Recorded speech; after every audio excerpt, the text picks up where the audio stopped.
Shalom jemaat yang dikasihi Tuhan. Kita akan belajar, membaca, dan merenungkan kebenaran firman Tuhan bersama-sama. Tema yang saya angkat adalah dari yang pahit muncul yang manis. Sebelumnya kita berdoa. Bapa di surga, terima kasih kami memiliki kesempatan untuk membaca dan merenungkan kebenaran firman-Mu. Roh Kudus, tolong kami untuk bisa memahaminya, bahkan lebih dari itu, dapat mengaplikasikan semua kebenaran yang sudah kami pahami dalam kehidupan kami. Terima kasih, dalam nama Yesus Kristus kami berdoa. Amin. Bacaan kita terambil dari Mazmur 119 ayat yang ke-71 dan 72. Saya bacakan untuk kita. Memang baik bagiku bahwa aku direndahkan, supaya aku mempelajari ketetapan-ketetapan-Mu. Taurat yang Kau sampaikan lebih berharga bagiku daripada ribuan keping emas dan perak. Ini dalam terjemahan baru edisi kedua. Dalam terjemahan baru yang sebelumnya dikatakan bahwa aku tertindas itu baik bagiku, supaya aku belajar ketetapan-ketetapan-Mu. Taurat yang Kau sampaikan adalah baik bagiku, lebih daripada ribuan keping emas dan perak. Bapak Ibu, sebagai orang Kristen kita pasti percaya bahwa Tuhan menghendaki kita menjadi bagian dari perwujudan rencana dan kehendak-Nya melalui kehidupan kita, di dalam kehidupan kita. Percayalah, jika kita berkomitmen dengan kebenaran ini, maka kita akan terus-menerus dibersihkan, supaya semakin berbuah lebat, semakin berkenan menjadi alat di tangan-Nya.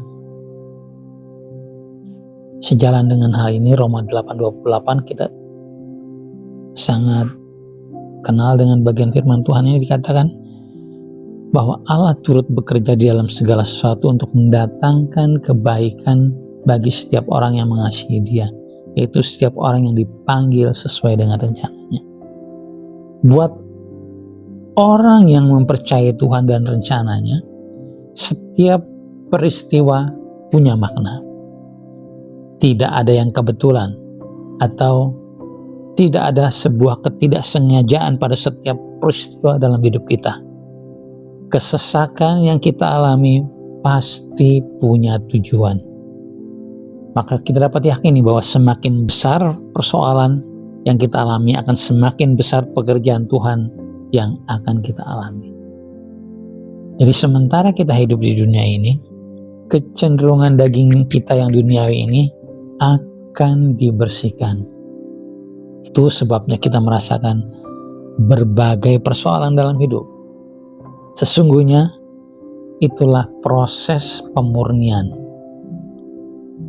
yang dilakukan Tuhan karena Tuhan mengasihi kita. Maka Ia mengizinkan kesesakan kita alami. Tujuannya untuk membersihkan semua unsur duniawi dalam hidup kita. Dalam 2 Timotius 2 ayat 21 dikatakan, jika seorang menyucikan dirinya dari hal-hal yang jahat, ia akan menjadi perabot rumah untuk maksud yang mulia. Ia dikuduskan, dipandang layak untuk dipakai tuannya, dan disediakan untuk setiap pekerjaan mulia. Sebuah proses akan kita jalani dalam kehidupan kita ketika kita berkomitmen untuk hidup dalam rencana dan kehendak Tuhan. Itulah yang dapat kita ambil pelajaran dari hidup Yusuf anak Yakub. Tuhan memakainya secara luar biasa menjadi alat berkat bahkan untuk seluruh bangsa yang ada pada saat itu. Pencapaian Yusuf tentu saja tidak serta-merta. Itu melalui sebuah proses pembentukan Tuhan yang panjang.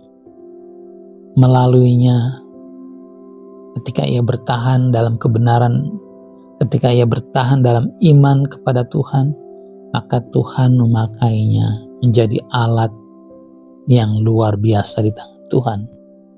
Ketika kita mengalami sesuatu yang menyesakkan dalam hidup ini, kiranya kita diingatkan bahwa Tuhan sedang memproses kita untuk menjadi alat berkat-Nya. Jadi, ketika satu kali kita merasakan satu ketidaknyamanan dalam hidup, ingatlah apa yang dikatakan oleh pemazmur bahwa aku tertindas itu baik bagiku, supaya aku belajar ketetapan-ketetapan-Mu. Mungkin saat ini Tuhan sedang meluruskan jalan kita. Mungkin saat ini Tuhan sedang memanggil kita ketika kita berbelok dari jalannya untuk kembali pada track-Nya. Karena Tuhan menghendaki kita menjadi alat berkat-Nya bagi sebanyak-banyaknya orang. Tuhan Yesus memberkati.